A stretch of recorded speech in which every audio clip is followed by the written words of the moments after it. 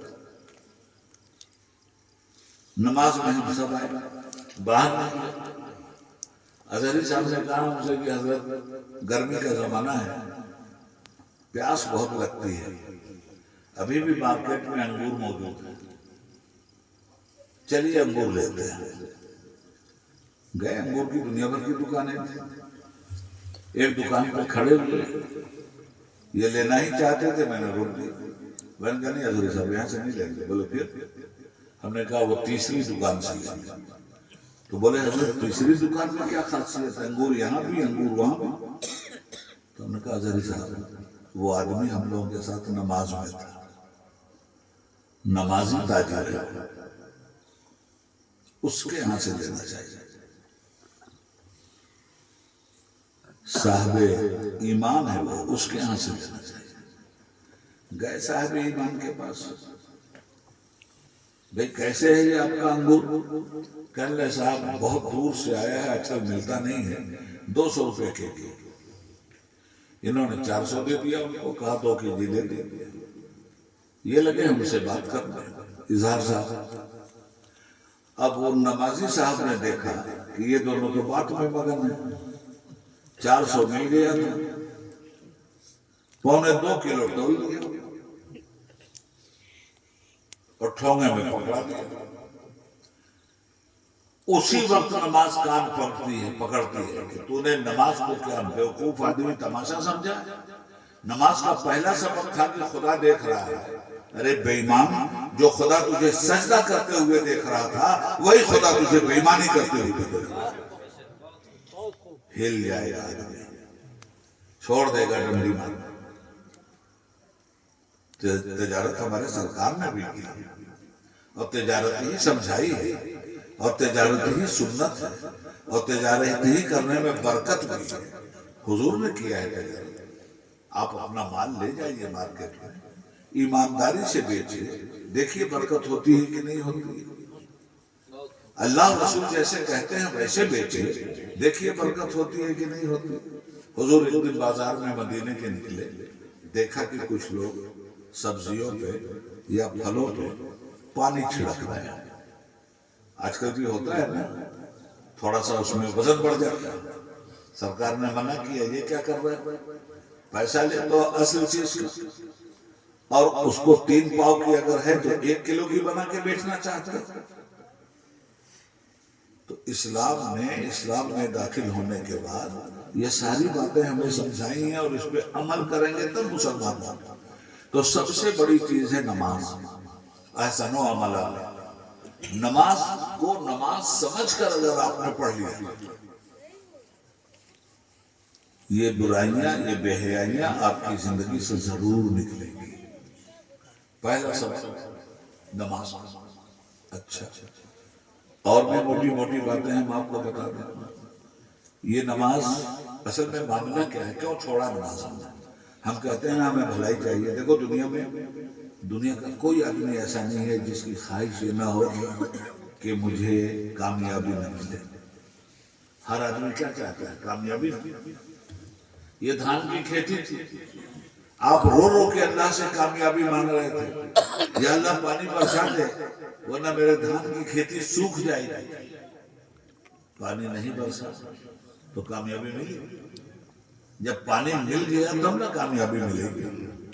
اچھا یا اللہ پانی دے دے، دیا اسے بھی پانی، مگر سیلاب آ گیا تو بھی دھان سڑا۔ مگر خواہش کیا ہے؟ سڑنے نہ پائے، گلنے نہ پائے، میری کھیتی سرسبز و شاداب رہے، میری دکان اجڑنے نہ پائے۔ خواہش تو یہ ہے۔ کوئی بھی ایسا نہیں ہے جس کی ایک خواہش ہے، بس ایک خواہش، مجھے کامیابی مل جائے۔ مسلمان ہو یا غیر مسلم، سب یہ چاہتے ہیں کہ ہمیں کامیابی ملے، تو جہاں پکا یقین ہے کہ یہاں کامیابی ملے گی وہاں دوڑتے ہیں کہ نہیں آپ؟ وہاں کے لیے خون پسینہ بہاتے ہیں یا نہیں بہاتے؟ ارے بھائی کامیابی چاہیے نا، آپ کو مقدمہ لڑنا ہے، کامیابی چاہیے، تو کون وکیل ہے جو جتوا سکتا ہے اور کامیابی دلوا سکتا ہے؟ دوڑے نا کہ نہیں دوڑے؟ پیسہ خرچ کیا کہ نہیں کیا؟ دن رات دوڑے نا، کامیابی چاہیے۔ تو یہ دنیا میں جس کے پاس دوڑ رہے ہو کامیابی کے لیے، یہ سب تو مرنے والے ہیں۔ عدالتوں میں پہنچے کامیابی چاہیے، عدالتیں بھی ہوئی، تھانوں میں پہنچے ہماری فریاد سن لو، تھانے بھی کریں، ہر جگہ رشوت۔ تم کو کیا کامیابی ملے گی؟ مدعی سے بھی پیسہ لے رہے ہیں، وہ مدعلے سے بھی لے رہے ہیں، رپٹ لکھوانے والے سے بھی لینا ہے، اور جس کے خلاف رپٹ لکھی گئی اس سے بھی لینا ہے۔ تو کامیابی وہاں تلاش کرو جہاں رشوت نہیں لی جاتی، نعمت بانٹی جاتی ہے۔ کامیابی کا دروازہ وہ تلاش کرو۔ کوئی کورٹ ایسی نہیں ہے جو تمہیں کامیابی دلا دے۔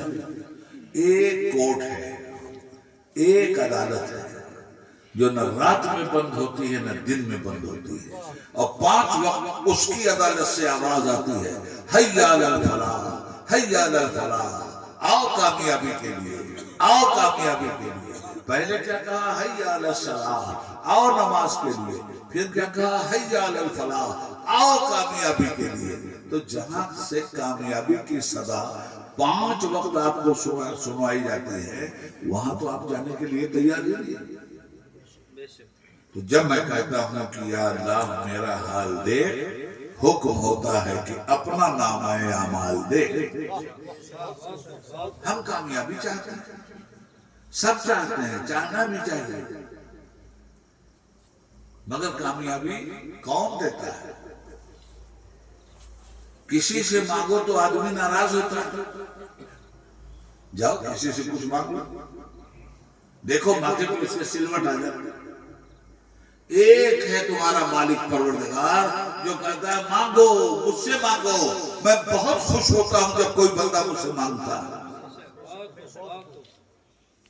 تو وہاں تو مانگنے جائیں گے۔ بھائی دکھ ہے نا، جب کوئی پریشانی آتی تھی، کوئی ناگہانی بلا آ جاتی تھی، کوئی زلزلہ جیسا آ جاتا تھا، کوئی طاعون آ جاتا تھا، کوئی بیماری آ جاتی تھی، کوئی مصیبت آ جاتی تھی، تو 2 جہاں کے تاجدار جناب محمد رسول اللہ صلی اللہ علیہ وسلم فرماتے تھے بلال پانی لاؤ، مجھے وضو کرو، اور وضو کر کے سیدھے سجدے میں گر جاتے تھے، اللہ اس بلا کو ٹال دے، اللہ ہماری دعا کو سن لے۔ ہم نعرہ رسالت بھی لگاتے ہیں، میلاد النبی کا جلوس بھی نکالتے ہیں، مگر نبی کی دعاؤں پر کبھی بھی نظر ڈال لو میرے بھائی۔ محمد مصطفیٰ صلی اللہ علیہ وآلہ وسلم جب بھی کوئی مصیبت آتی تھی فوراً سجدے میں گر جاتے تھے، اللہ یہ مصیبت آئی ہے، ہم اس سے پناہ مانگ رہے ہیں، تیری پناہ مانگ رہے ہیں۔ تو یہ عقیدہ تو ہم لوگوں کا ختم ہو گیا۔ اس کے باوجود ٹناٹن سننی ہے، کہے کہ سننی نبی پاک کی سنت پر عمل کرنے کا نام ہے سننی۔ کسی مولوی ملا کا ہاتھ پیر چومنے کا نام سننی نہیں ہے۔ سنی نام ہے نبی پاک صلی اللہ علیہ وسلم کی سنت پر عمل کرنے کا، اس کے علاوہ سنیت کی کوئی ڈیفینیشن نہیں۔ لوگ شریعت کو طبیعت میں بدل دینا چاہتے ہیں۔ اللہ کے نبی صلی اللہ علیہ وسلم سے محبت ہے نا آپ کو؟ مجھے یہ بتاؤ، ابھی ہمارے قائد صاحب پڑھ رہے تھے نام کہ حضور کا جو عاشق ہے حضور اسے کیسے چھوڑیں گے، حضور قبر میں تشریف لائیں گے، کئی شعر پڑھ رہے تھے نا۔ اچھا حضور کس کے ہیں؟ رب حبلی امتی کہتے ہوئے پیدا ہوئے، حق نے فرمایا کہ بخشا الصلاۃ والسلام۔ امام اہل سنت اعلیٰ حضرت فاضل بریلوی رحمۃ اللہ تعالیٰ علیہ فرماتے ہیں اللہ کیا جہنم اب بھی نہ سرد ہوگا، رو رو کے مصطفیٰ نے دریا بہا دیا۔ وہ نبی جن کو آپ سے اتنی محبت ہے، اگر یہ پتہ چل جائے کہ یہاں آنے والے ہیں، بولو کپڑا پھاڑ دو گے کہ نہیں اپنا؟ حضور پہ جان نچھاور کرنے کے لیے دوڑو گے کہ نہیں دوڑو؟ ایک نظر دیکھنا چاہو گے کہ نہیں دیکھنا چاہو گے؟ کیوں؟ تمہارے لیے تڑپے ہیں وہ، روئے ہیں وہ، پتھر کھایا، گالیاں سنی، ہجرت کرنے پہ مجبور کیا گیا، وطن چھین لیا گیا، تمہیں چھوڑا کیا حضور؟ وطن چھوڑا، تمہیں نہیں چھوڑا، پتھر کھایا، تمہیں نہیں چھوڑا، مصیبتیں سہی، تمہارے لیے سہی، میدان بدر میں اترے، تمہارے لیے اترے، میدان احد میں آئے، تمہارے لیے آئے، دندان مبارک ٹوٹے تمہارا دین بچانے کے لیے، تم تک دین پہنچانے کے لیے، غزوہ احزاب میں اترے، صحابہ کے پیٹ میں ایک پتھر تو رسول اللہ کے پیٹ میں 2 پتھر، بھوک کا یہ عالم، مسجد نبوی کا جب کام شروع ہوا تو صرف صحابہ اینٹ پتھر نہیں اٹھا رہے تھے، اللہ کا رسول بھی اٹھا رہا تھا، اللہ کا رسول بھی دوڑ رہا تھا۔ یہ ساری جب تیاریاں کر کے انہوں نے قیامت تک کی ہم کو دے دیا، کس لیے دیا؟ ہماری کروٹ کو کیا رسول پاک نے ٹھنڈک پہنچایا یا نہیں پہنچایا؟ مسلمانوں ایمانداری سے بولو، ہمارے وجود کو ٹھنڈک پہنچایا، ہمیں جہنم کی آگ سے بچایا، ہمیں جنت کا راستہ دکھلایا، کیا نہیں دیا اللہ کے حبیب نے؟ سب دیا نا۔ ہم کہتے ہیں یا رسول اللہ آپ ہماری آنکھوں کی ٹھنڈک، کہتے ہیں نا قرۃ عین بک یا رسول اللہ، اے اللہ کے حبیب آپ ہماری آنکھوں کی ٹھنڈک۔ یہ بتاؤ جس نبی نے اتنا احسان کیا ہے اور اس نبی کو دیکھنے کی اتنی تمنا ہے، جس نبی نے لمحہ لمحہ تمہیں ٹھنڈک پہنچائی، کیا تم پر فرض نہیں ہے کہ تم ان کی آنکھوں کو ٹھنڈک پہنچاؤ؟ جس نبی نے لمحہ لمحہ تمہیں ٹھنڈک پہنچائی، ایمان کی ٹھنڈک دیا، اسلام کی ٹھنڈک دیا، عقیدہ توحید کی ٹھنڈک دیا، قرآن جیسی عظیم الشان نعمت دیا، جس نے سب کچھ تمہیں دیا، اس کی آنکھوں کو ٹھنڈک پہنچانے سے بھی گیا۔ تو اگر پتہ چل جائے کہ حضور کی فلاں کام ہے، اگر ہم یہ کر لیں تو حضور کی آنکھوں کو ٹھنڈک پہنچے گی، تو کلمہ پڑھنے کے بعد پوری محنت کر کے وہ کام کرو گے کہ نہیں جس سے حضور کی آنکھ کو ٹھنڈک پہنچے؟ اگر حضور سے صحیح معنوں میں محبت ہے اور یہ پتہ چل جائے کہ فلاں کام کرنے سے حضور کی آنکھوں کو ٹھنڈک ملتی ہے، تو پھر یہی آپ کے عشق کا امتحان ہو جاتا ہے کہ آپ کتنے بڑے عاشق ہیں اور کتنے بڑے سنی ہیں۔ میں بتاؤں ایک کام ایسا ہے جو کر لینے کے بعد جب کرو گے تب رسول اللہ کی آنکھوں کو ٹھنڈک ملے گی۔ خود ارشاد فرماتے ہیں قرۃ عین فی الصلاۃ، نماز میں میری آنکھوں کی ٹھنڈک ہے۔ اب ہو عاشق رسول تو چھوڑو گے نماز؟ فجر کی نماز میں حضور کی آنکھ کو ٹھنڈک پہنچاؤ، دوپہر کی نماز میں حضور کی آنکھ کو ٹھنڈک پہنچاؤ، عصر کی نماز پڑھ کے حضور کی آنکھ کو ٹھنڈک پہنچاؤ، مغرب عشاء کی نماز پڑھ کے حضور کی آنکھ کو ٹھنڈک پہنچاؤ، اچھے کام کر کے حضور کی آنکھ کو ٹھنڈک پہنچاؤ، سچ بول کے حضور کی آنکھ کو ٹھنڈک پہنچاؤ، جھوٹ چھوڑ کے حضور کی آنکھ کو ٹھنڈک پہنچاؤ، مظلوم کا ساتھ دے کر حضور کی آنکھ کو ٹھنڈک پہنچاؤ، ظالم کا ہاتھ توڑ کر حضور کی آنکھ کو ٹھنڈک پہنچاؤ، برائی کے راستے پہ چلنے والی قوم کو بھلائی کا راستہ دے کر حضور کی آنکھ کو ٹھنڈک پہنچاؤ۔ قدم قدم پر اللہ کے رسول کی آنکھ کو ٹھنڈک پہنچانے کے راستے خود رسول اللہ نے کھولے ہیں۔ نیک کام کرو میری آنکھ کو ٹھنڈک پہنچے گی، میری سنت پہ عمل کرو میری آنکھ کو ٹھنڈک پہنچے گی، اللہ اور رسول کی راہ پر ایمانداری سے چلو میری آنکھ کو ٹھنڈک پہنچے گی، تب ہو تم مسلمان نا۔ کلمہ پڑھیں گے نماز نہیں پڑھیں گے، آئیے ٹناٹن سن لی، کس کو دھوکہ دے رہے ہو؟ کیوں دھوکہ دے رہے ہو؟ جلوس نکالیں گے میلاد النبی کا، میں یہ نہیں کہتا کہ مت نکالو، ضرور نکالو، مگر ڈی جے بجا کر نہیں، ناچتے ہوئے نہیں، ہنستے ہوئے کھلکھلاتے ہوئے نہیں، کفار و مشرکین کی طرح ہلڑ بازی کرتے ہوئے نہیں، جلوس ہی نکالنا ہے، باوضو نکالو، درود پڑھتے ہوئے چلو، سلام پڑھتے ہوئے چلو، اور جہاں نماز کا وقت آ جائے جلوس کو روک دو، وہی نماز پہلے ہے جلوس بعد میں۔ یہ اسلام کی باتیں کون کرے گا؟ آج مسلمانوں کے جو حالات ہیں، ایسے حالات میں مسلمانوں کو یہ باتیں سمجھانے کی ضرورت ہے کہ نہیں؟ حضور فرماتے ہیں قرۃ عینی فی الصلاۃ، نماز میری آنکھوں کی ٹھنڈک ہے۔ سب سے اچھا عمل نماز ہے۔ کلمہ پڑھتے ہی نماز فرض ہو جاتی ہے، ہاں مگر سارے مسلمانوں پہ نہیں فرض ہوتی۔ کچھ لوگ تبلیغ کرتے ہیں نا کہ سارے مسلمانوں پہ نماز فرض ہے، میں کہتا ہوں سارے مسلمانوں پہ نماز فرض نہیں ہے۔ نابالغ مسلمان پر نماز فرض ہے؟ جو مسلمان پاگل ہو گیا ہو، جس کی عقل ساقط ہو گئی ہے، اس پہ نماز فرض ہے؟ پاگل مسلمان پر نماز فرض نہیں، نابالغ بچے پر نماز فرض نہیں۔ نماز فرض ہے عاقل بالغ مسلمان پر، نابالغ مسلمان پر نماز فرض نہیں، پاگل مسلمان پر نماز فرض نہیں۔ اب مجھے بتاؤ، جو لوگ نماز پڑھتے ہیں وہ تو یہ ثابت کر دیتے ہیں کہ ہم عاقل مسلمان بھی ہیں، بالغ مسلمان بھی ہیں، اور جو 12 بچے پیدا کر کے گھوم رہے ہیں اور نماز نہیں پڑھ رہے ہیں تو وہ ثابت کر دیتے ہیں نا کہ ہم ابھی یا تو پاگل ہیں یا ابھی تک بچے ہیں۔ یہ مسجدیں کیوں بنا رہے ہو بھائی؟ مسجدیں بنانے کے لیے ہیں یا مسجدیں بسانے کے لیے ہیں؟ مسجد تو بنا دی شب بھر میں، ایمان کی حرارت والوں نے، من اپنا پرانا پاپی ہے، برسوں میں نمازی بن نہ سکتا، کیوں نہیں بنا؟ سنو، بغداد شریف کا نام سنا؟ جہاں بڑے پیر رہتے ہیں، غوث الاعظم، محبوب ربانی، غوث سمدانی، شہباز لامکانی، سیدنا عبدالقادر جیلانی رحمت اللہ تعالیٰ علیہ۔ بغداد شریف میں ایک بادشاہ گزرا ہے، اس کا نام ہے ہارون رشید۔ بات خوب سمجھ میں آ رہی ہے نا؟ دیکھو ہم کتنا نیچے اتر کے بول رہے ہیں تاکہ خوب اچھی طرح سمجھ لیں۔ نام کیا ہے اس کا؟ ہارون رشید، بہت بڑا بادشاہ۔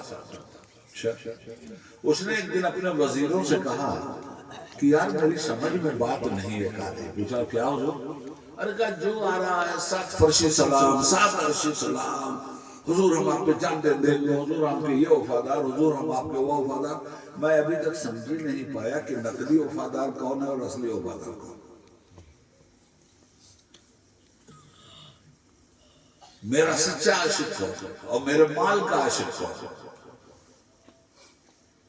تو ایک وزیر بڑا چالاک تھا، اسے کہا ایسا کیجئے بغداد میں ایک نمائش لگوا دیجئے اور جتنا مال ہے کنٹری کا ایک پیس سب اس نمائش میں رکھوا دیا، ایک گھوڑا، ایک ہاتھی، ایک اونٹ،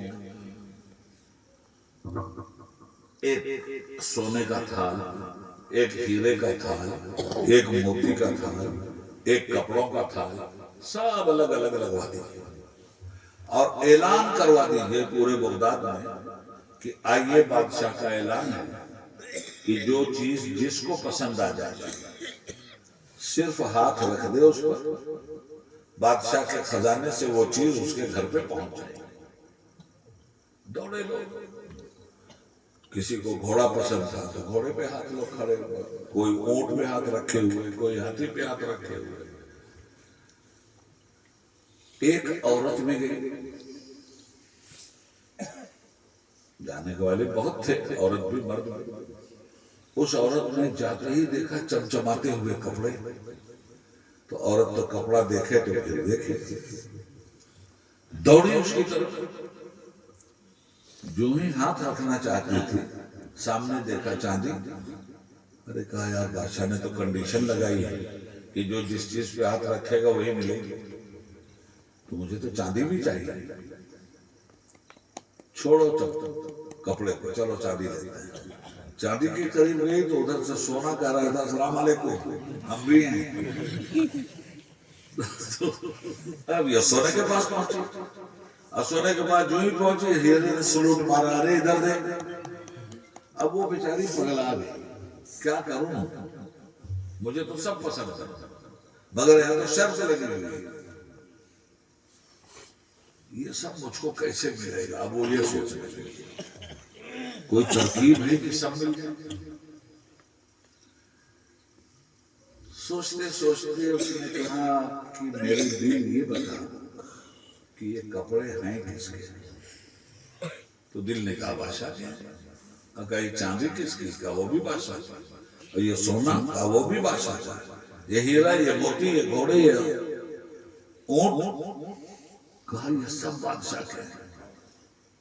کہا اچھا. اب وہ گھوم گھام کے آئی، اب بادشاہ کی کرسی کے پیچھے کھڑی ہو گئی. اب بادشاہ کے کندھے پہ ایسے ہاتھ رکھ کے کھڑی ہوئی. بادشاہ پلٹا، اس نے کہا بیوقوف عورت، کوئی چیز نہیں پسند آئی؟ یہاں کی کھڑی ہو گئی. کہا حضور پسند تو نہیں ہے. آپ نے فرمایا نا جو جس چیز پہ ہاتھ رکھ دے وہ اس کی. تو میں گئی تھی ہر چیز پہ ہاتھ رکھنا، مجھے سب چاہیے تھا. تو میں نے سوچا کہ یہ سب ہے کس کا؟ تو دل نے کہا بادشاہ کا. میں نے کہا کہیں کو اس پہ ہاتھ رکھنا؟ بادشاہ پہ ہاتھ رکھیں گے، بادشاہ ملے گا، سب مل جائے گا. اب مسلمانوں میں تم سے پوچھتا ہوں یہ زمین کس کی؟ اسی بادشاہ کی نا.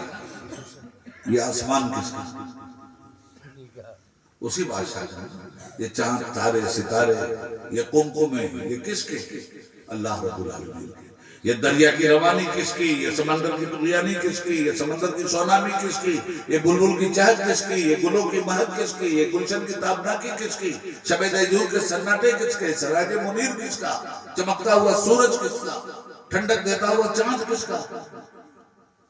یہ شجر کس کے؟ یہ حجر کس کے؟ یہ کائنات کس کی؟ یہ ہوا کس کی؟ یہ فضا کس کی؟ یہ سب کس کا؟ سب اللہ کا نا. تو اگر اللہ کے ہو جاؤ تو سب آپ کبھی زمین کے لیے دوڑ رہے ہیں تو محل نہیں مل رہا ہے، محل کے لیے دوڑ رہے ہیں تو کچھ اور نہیں مل رہا ہے، دن کے لیے دوڑ رہے ہیں تو رات نہیں مل رہی ہے، رات کے لیے دوڑ رہے ہیں تو دن نہیں. کہاں دوڑ رہے ہو یار ادھر ادھر؟ آؤ اس کے بنے. اور جو لوگ اس کے بنے نا، حضرت ابراہیم ادہن بادشاہ تھے، گھر میں ایک مرتبہ چھت پر بہل کے کسی کے دھب دھب دھب دھب کودنے کی آواز آئی. تو بادشاہ نے یہیں سے کہا کون ہے جی؟ اوپر کون کود رہا ہے؟ اوپر سے کیا آواز آئی؟ ارے صاحب میرا اونٹ غائب ہو گیا، میں اپنا اونٹ تلاش کر رہا ہوں. کہا میری چھت پہ اونٹ ملے گا؟ تو کہا محل میں تجھے خدا ملے گا. ایسی لگی چوٹ دل پہ، بادشاہ کو شاہ چھوڑا جا کے دریا دجلہ کنارے بیٹھ گئے. اب لوگ روتے رہے، منت کرتے رہے، سماجت کر رہے، گدڑی چل رہی. ارے حضور آئی، مملکت سے پہلے کہا یار جاؤ، مجھے نہیں جانا. سرکار چلیے نا. کہا اچھا چلو. تو جو گدڑی چل رہے تھے نا اس کی سوئی اٹھایا اور دریا میں پھینک دیا. کہا یہ سوئی لا کے مجھے دے دو، میں چلتا ہوں، سنبھالتا ہوں تمہاری بادشاہ. کہا حضور یہ سوئی کیسے دے سکتا ہوں، یہ تو ناممکن ہے. کہا اچھا. ایک آواز لگایا مچھلیوں میری سوئی لاؤ. وہ دما دم مچھلیاں کود کود کے باہر، ہر مچھلی کے منہ میں سونے کی سوئی. فرمایا نہیں مجھے یہ نہیں چاہیے، مجھے میری سوئی چاہیے. فرمایا تم انسان ہزار طرح کے نافرمان، کیا میں تم پہ حکومت کروں؟ یہ دیکھو اللہ کے بندے، یہ دیکھو جنگل کے دریا کی مچھلیوں کو. سمجھانا کیا چاہتا ہے؟ سمجھانا یہ چاہتا ہوں میرے بھائی، اللہ تعالیٰ کہتا ہے میرا بندہ جب عبادت اور نوافل کے ذریعے اپنی منزل طے کرنے لگتا ہے تو ایک وقت آتا ہے اللہ کہتا ہے میں اپنے بندے کا ہاتھ بن جاتا ہوں جس سے وہ پکڑتا ہے، میں اپنے بندے کی زبان بن جاتا ہوں جس سے وہ بولتا ہے، میں اپنے بندے کا کان بن جاتا ہوں جس سے وہ سنتا ہے، میں اپنے بندے کی آنکھ بن جاتا ہوں جس سے وہ دیکھتا ہے. حدیث شریف میں یہاں تک ہے کہ میں اپنے بندے کا پاؤں بن جاتا ہوں جس سے وہ چلتا ہے. تو پاؤں بن جاتا تو کیا پاؤں بن گیا؟ نہیں، اب تک پیر میں ہے۔ دنیا میں جو جسم کو طاقت دی جانی چاہیے تھی اس طاقت کا پیر تھا، مگر اب اللہ کی طرف سے ایکسٹرا پیر آ گیا ہے۔ اب اس پیر کی طاقت وہ ہے کہ پہاڑ پہ اگر مار دے تو پہاڑ ٹوٹ کر کے رائی ہو جائے، اس پیر میں وہ طاقت آ جاتی ہے۔ میں اس کی آنکھ بن جاتا ہوں جس سے وہ دیکھتا ہے۔ حضرت عمر رضی اللہ تعالیٰ عنہ مدینہ طیبہ میں منبر نبی پر جمعہ کا خطبہ دے رہے ہیں۔ مسلمانوں کی فوج لڑنے کے لیے غیر مسلموں سے گئی ہوئی، ابھی تک پتہ نہیں چلا کہ فوج کا حل کیا۔ حضرت ساریہ کپتان ہے اسلامی فوج کے۔ حضرت عمر خطبہ دے رہے ہیں، خطبے ہی میں ایک بیت فرماتے ہیں، یا ساریہ الجبل، یا ساریہ الجبل، یا ساریہ الجبل۔ ساریہ پہاڑ کی طرف دے، ساریہ پہاڑ کی طرف دے۔ صحابہ پریشان کہ ساریہ 1000 میل کی دوری پہ ہے، جنگوں یا مدینہ طیبہ میں بیٹھ کر کے جمعہ کے خطبے میں کہہ رہے ہیں ساریہ پہاڑ کی طرف دے۔ لوگوں نے وقت نوٹ کر لیا۔ اللہ فرماتا ہے میں اس کی آنکھ بن جاتا ہوں جس سے وہ دیکھتا ہے۔ یہ ہے وہ آنکھ، نوٹ کر لیا کہ فلاں دن حضرت عمر نے جمعہ میں ساریہ کو پکارا تھا۔ بعد میں خبر آئی کہ اسلامی فوج کامیاب ہو کر مدینہ طیبہ لوٹ رہی ہے، اور جب جناب ساریہ کامیاب ہو کر مدینہ طیبہ لوٹے تو صحابہ نے ان سے کہا ساریہ فلاں دن فلاں تاریخ جمعہ کے خطبے میں تمہارا نام لے کر حضرت عمر کہہ رہے تھے یا ساریہ الجبل، ساریہ پہاڑ کی طرف دے۔ کہنے لگے حضرت ساریہ خدا کی قسم، حضرت عمر کی آواز 1000 میل کی دوری پر بھی میرے کان سے ٹکرا رہی تھی۔ دشمن کی فوج پہاڑ کے اوپر آ کر، ہم نیچے تھے، ہم پر حملہ کر کے پیش ڈالتی، حضرت عمر نے وہیں سے کمان کیا یا ساریہ الجبل، ساریہ دیکھ وہ فوج آ رہی ہے۔ میں نے جب دیکھا اور فوری طور پر کمان سنبھالا اور دشمن کو پسما کر دیا۔ میں اس کی آنکھ بن جاتا ہوں جس سے وہ دیکھتا ہے۔ یہ ہے وہ آنکھ۔ حضرت جنید بغدادی رضی اللہ تعالیٰ عنہ، یہ غوث پاک کے پیروں میں،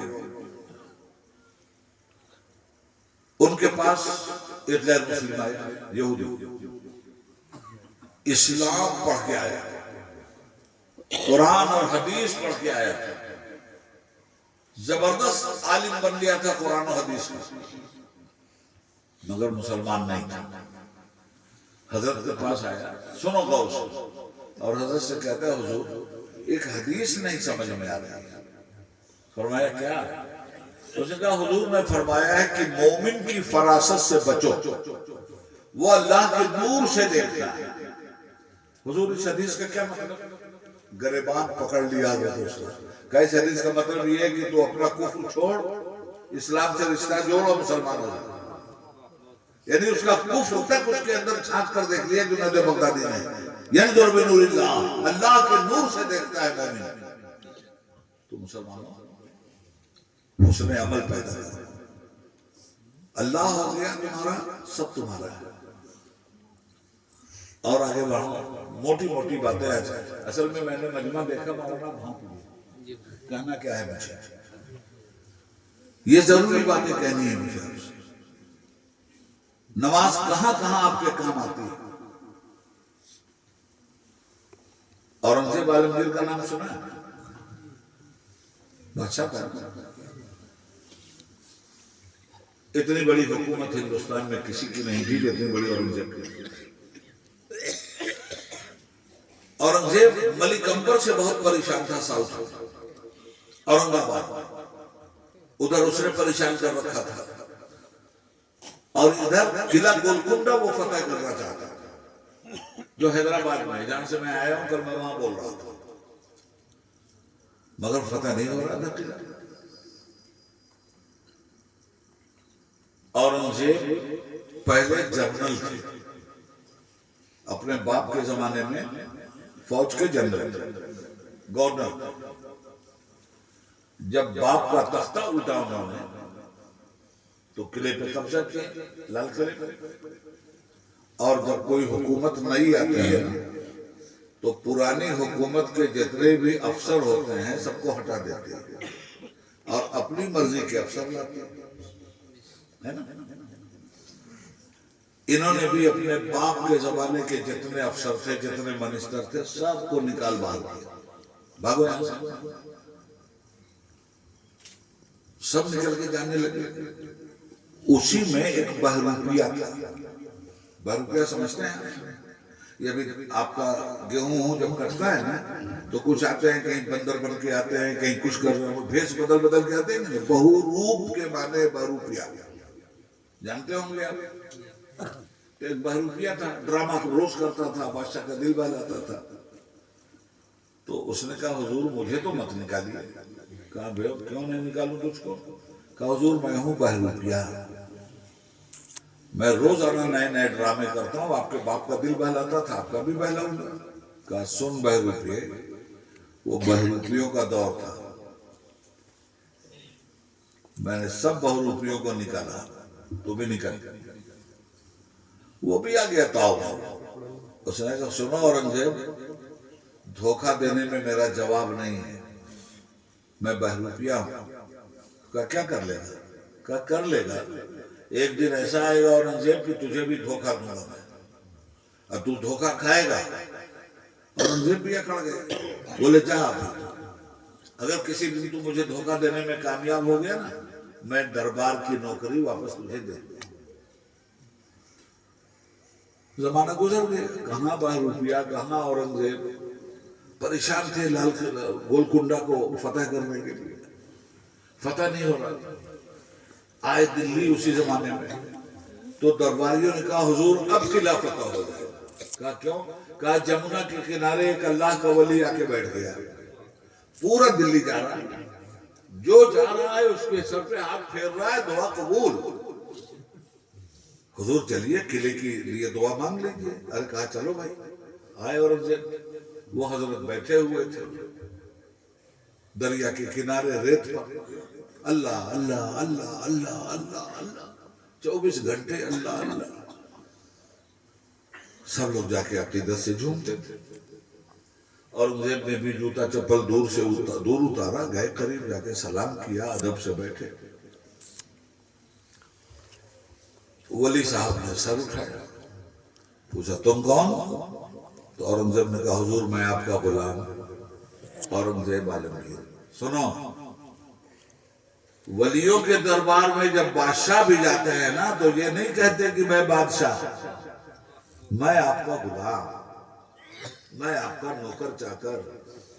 فرمایا کیسے آئے ہو، کیا کام ہے تمہارا؟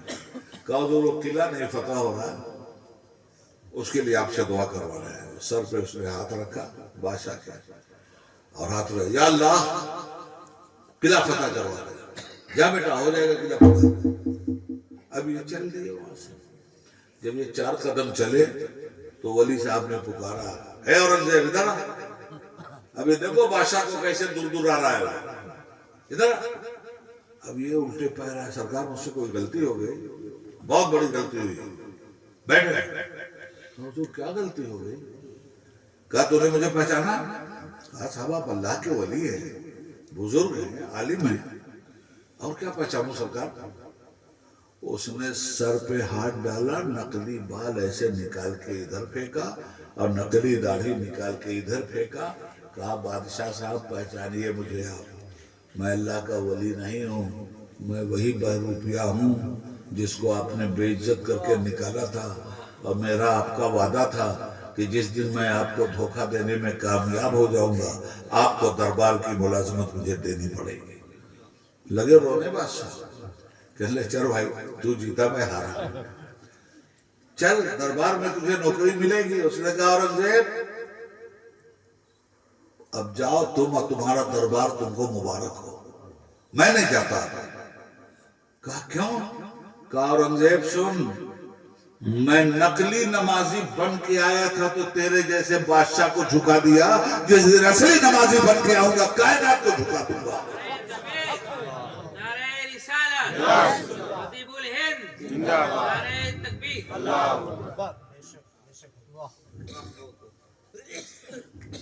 سوچو مسلمانوں، کتنا دور ہو مسجدوں سے،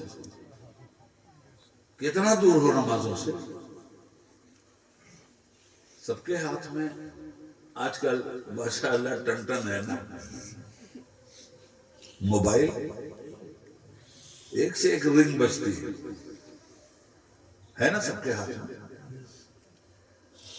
رات میں بھی موبائل کی سوئچ آف نہیں کر رہا ہے آدمی. کیوں؟ ہو سکتا ہے کوئی ضروری فون آ جائے. موبائل 2 کام کرتا ہے، تیسرا کام اس کا کچھ نہیں. چاہے 1500 روپے کا موبائل لو اور چاہے 15 لاکھ کا موبائل لو، کرے گا 2 ہی کام. یا اچھی خبر دے گا یا بری خبر دے گا. آپ یا کسی کو خبر دے رہے ہو یا کسی سے خبر لے رہے ہو. بات ہی نہ کر رہے ہو بھائی. تو جتنی باتیں کی جاتی ہیں یا خوشی دینے والی باتیں کی جاتی ہیں یا غم دینے والی باتیں کی جاتی ہیں، جتنی باتیں سنی جاتی ہیں یا خوشی دینے والی باتیں سنی جاتی ہیں یا غم دینے والی. تو یہ موبائل کا کام 2 ہی ہے، یا خوشی پاس کر دے گا یا غم پاس کر دے گا. رات بھر کھلا ہے. آپ بہت بڑے تاجر، آپ کے 100 ٹرک چلے ہیں بمبئی سے مئو کے لیے، مال آپ کے سب لگے ہوئے ہیں، خوب کمائی ہوتی، رات بھر فون کھلا. ٹھنڈک کی رات ہے، نیند گہری آتی ہے، کوئی جگاوے تو ٹھوکر مارنے کو جی چاہتا ہے، برا لگتا ہے. مگر اسی میں جہاں رن کیا اس نے موبائل نے، توڑ تاڑ کے نیند. ہلو ہے نا؟ کیوں بھائی نیند توڑ دیا؟ موبائل کی آواز پہ نیند جیسی مدھر چیز قربان کر دیا. تو آپ کہیں گے صاحب کیوں نہ کروں؟ ہمیشہ دغدغہ لگا رہتا ہے، کوئی بری خبر تو نہیں ہے. تو اچھی خبر آئی، نیند ٹوٹی، نیند قربان ہو گئی. اچھی خبر آئی تو خوشی سے نہال ہو گئے. بری خبر آئی ہاتھ پہ لگے، رونا دھونا شروع. مسلمان نیند قربان کیا ہے تم نے موبائل کی ایک آواز. کبھی تم نے سوچا کہ 24 گھنٹے میں 5 وقت ایک موبائل سے اور بھی آواز آتی ہے. فجر کے وقت تم کہتے ہو نیند تمہیں پہ آتی ہے، اور صبح کے سویرے موبائل بجتا ہے الصلاۃ خیر من النوم، نماز نیند سے زیادہ بہتر ہے. فجر کی اذان جب ہو رہی ہے سنتے بھی ہو مگر بستر نہیں چھوڑتے ہو، پھر بھی جنت چاہیے.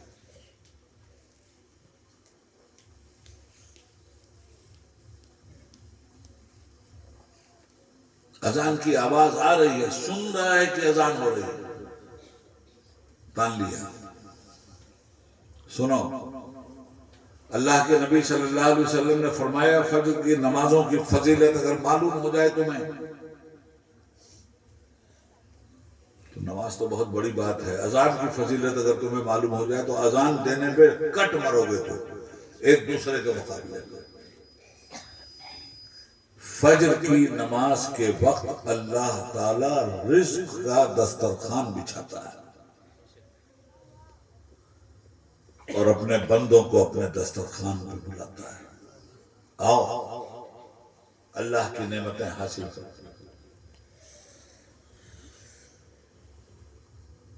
کوئی بادشاہ ایک دسترخوان بچھائے، کون سی نعمت نہیں ہوگی، اور عام دعوت دے دے آئیے اور کھائیے.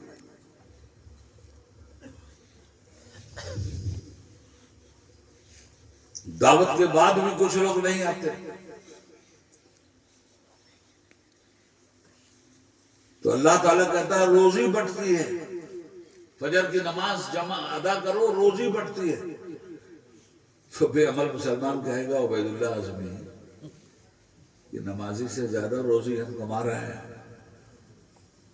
یہ غریب ہے ہم امیر ہیں، ہمارا رزق کہاں ختم ہوا، ہم نے تو نماز نہیں ادا کی تھی. تو میرے بھائی روزی تو سب کو دے گا، تمہیں بھی دے گا، چاہے دسترخوان پہ آؤ چاہے نہ آؤ روزی ملے گی. مگر کیسی؟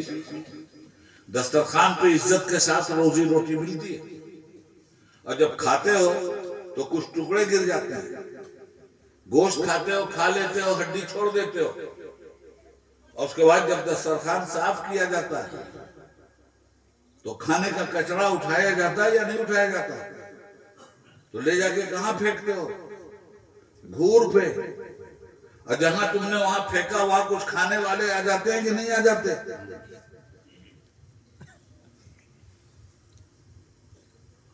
تو بے نمازی ایسا ہی کھانا کھاتا ہے جیسے گھور پہ پھینکا ہوا کھانا ہے اور کچھ کھانے والے آ گئے، نام نہیں لوں گا.